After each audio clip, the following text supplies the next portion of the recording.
Nature is the door to happiness. The things that you see, the experiences that you have while kayaking stand out.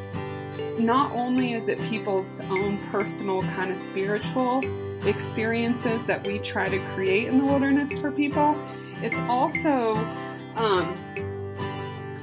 like this community building thing, right? There are lots of keys you can use to unlock it. And like we all got to be Goonies for a little bit if we grew up in the 80s. That was an absolute dream to go find, a pirate's chest full of gold. Now, as you can tell, we're pretty passionate about catfishing.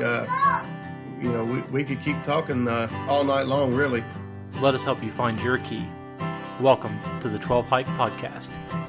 Open my eyes, and here's this Milky Way, and I'm looking at this, and like it was an instant reaction. Like I went to nudge somebody next to me because I wanted them to see the same thing I was seeing. I wanted to share that with somebody, and it was.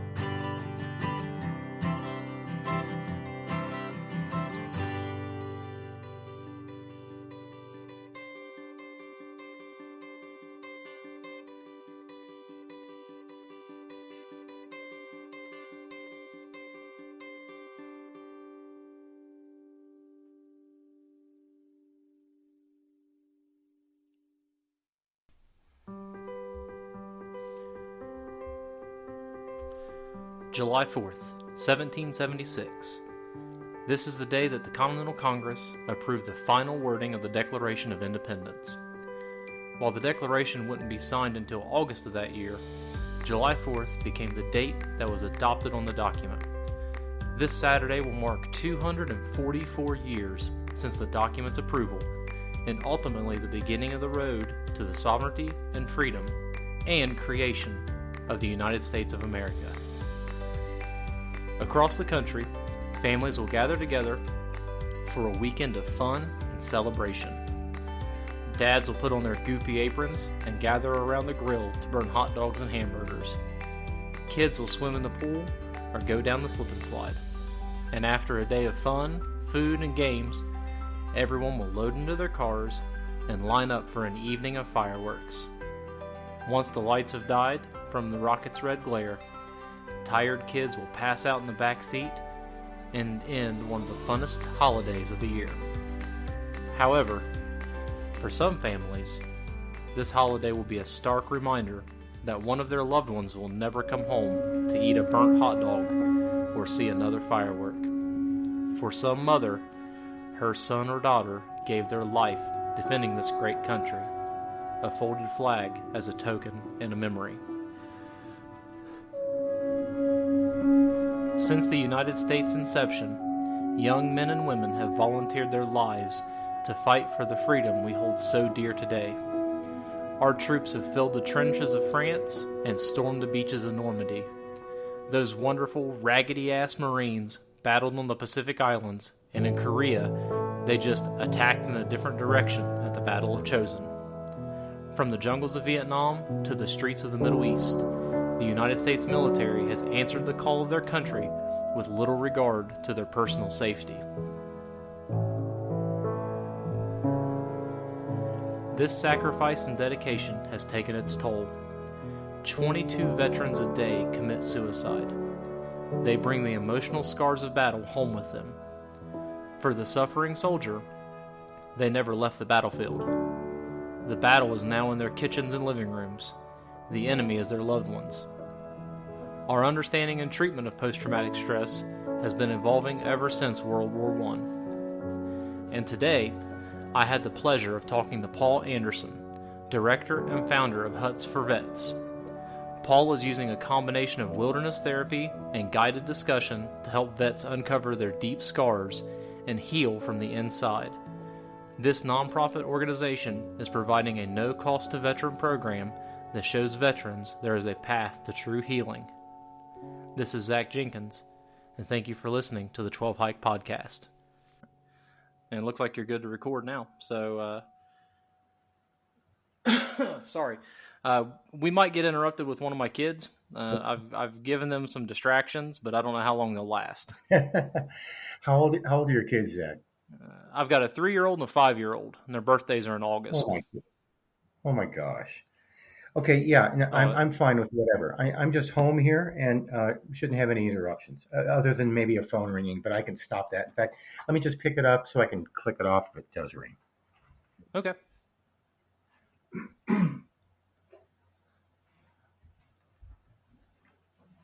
So, yeah, how long of an interview do you have planned? And I'm ready to go anytime. Okay. Honestly, it'll just go for as long as it feels good. I'm not going to Okay, make it awkward by just keep stretching it out. sure. Um, before we get into your big weekend hike with the women's veterans group, I wouldn't mind getting a little background information on you, though. I guess my first question: are you a military vet yourself? No. When I'm asked that question, my response is typically I'm a veteran of the peace movement of the late 60s and early 70s. I graduated high school in 1969, and it was a very different climate of activity for me in those days. I protested the war in Vietnam. I never protested the troops because I felt that they were given a bad deal. And what I did was to protest the policies that put those men and women in harm's way. And so I did not serve in the military, but I'm serving now. And this is the best way I can serve through my Huts for Vets program. That's a little bit ironic about protesting the Vietnam because don't you guys use some of the huts built by Robert McNamara's wife? It's a it's a piece of poetic justice, Zach, that we do. First of all, most of my board members are Vietnam veterans, and when I founded this program 8 years ago, I approached them with the idea, and it was not an easy thing for me to approach Vietnam veterans um, because of my background. And yet, what we have learned is that we share the same values. It's just we happen to have a very different set of experiences. Um, as for so basically, we all endorse the opportunities that we give for veterans. And that's a humanitarian issue. That's a social justice issue that we all agree on. So, regardless of our backgrounds, regardless of our histories and our points of view, our role and our mutual role is to work with veterans on healing opportunities in the beautiful public lands we have here in Colorado. And that leads to the use of the huts. Yeah, the first two huts built in the 10th Mountain Hut system here in Aspen were funded by Robert McNamara. Robert McNamara, Secretary of Defense during the Vietnam War, was the first second homeowner to buy property at Snowmass when it was developed in 1967. Robert McNamara was an avid skier and an outdoorsman. He loved the mountains of Colorado. His wife, Margaret, or Margie as she is known now, both deceased, by the way. Margie loved nature and she found her solace. She found her peace of mind during the incredibly tumultuous times of Vietnam for her family. She found her peace of mind in nature. And so Margie's Hut, where we take most of our groups, is named for Margaret McNamara, funded by Robert McNamara. And there's a beautiful dedication to her at the hut. It's a photo and a plaque with a picture of her with a garland of wildflowers in her hair, and she's in the mountain setting that she so loved, and her husband honored her by naming the hut for her. That's a really, like you said, poetic justice because Robert McNamara's legacy is frowned upon, in my opinion. The whole Vietnam War situation was tragic on many levels. So to have that little bit of retribution is a kind of a neat circle to have. Yeah, and McNamara later in his life, he understood he understood the errors of his way. I mean, his book in retrospect is a mea culpa. He admits he was wrong. And if you look at the history of the Vietnam War, he came to that conclusion long before the war ended. He told LBJ, Lyndon Baines Johnson, the president then, that what was going on in Vietnam was not working, and that sent tremors through the Johnson administration, and also sidelined McNamara. But there was no replacement for McNamara immediately, so he had to continue with the policies that kept Vietnam going, even though he knew they were wrong. And if you think about the internal conflict that he must have experienced at that time, it had to be absolutely crippling. I met McNamara in Aspen at the Aspen Institute at a program. I sat right next to him during a policy discussion. And, I looked at him and wondered about the sort of almost Shakespearean or Greek tragic complex that that man carried with him all his life. So for us to be at that hut with contemporary veterans who are struggling to maintain their equilibrium in life, it is poetic justice. So, you had that experience graduating high school, protesting the Vietnam War. What happened after high school? Did you get involved in politics in any way? Did you go into the humanities? Where'd you go from there? Yeah, I had a sporadic college career. I went to school in 1969 in a town called Gunnison, Colorado. Small state college at that time, Western State. And I studied, intermittently. I was a terrible student. I had a 4-year hiatus where I was out of school. Timing was not right for me to be in higher education, and that's something I sympathize with a lot of veterans for. Timing is an important thing to determine when you can approach something like that. So for me, going to school early, right after high school, was a disaster, but I ended up finally coming back and finishing. But I worked in the workforce for a number of years. I think I had to experience real life. I had to get out of this academic experience. So I did all kinds of work, most of it heavy manual labor.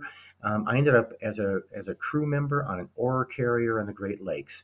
I joined the Merchant Marines and shipped out on the SS Johnstown for Bethlehem Steel. I also worked in the tree business. I drove trucks. I worked construction. I did all kinds of jobs in order to, I think, grasp an understanding of what it means to be a working person in this country. And so that humbled me a bit. That gravitated me to an understanding of what I would call the common man. And so I finally went back to school and finished up and then became a journalist. I was hired by the Gunnison Country Times to report on a mining issue in Crested Butte, a small resort community where there was a ski area. There still is. It's a beautiful mountain town at 9,000 feet. And I reported on the events in Crested Butte and lived this incredible life of a mountain journalist, a skier, a mountain biker. I got into nature big time. And I also learned that a small community can control its own destiny. And that's what Crested Butte's story is about. In '84, I got hired at the Aspen Times and moved to Aspen, just across the range from Crested Butte, the Elk Range. And there I again began reporting on myriad issues, among them global issues through the Aspen Institute, for which I reported. And it was at it is in Aspen that I learned in 2013 of the suicide rate among veterans. Then it was 18 per day. And I had been running a seminar for the Aspen Institute called Nature and Society. It was a seminar that took us into the wilderness and explored nature as a place of being.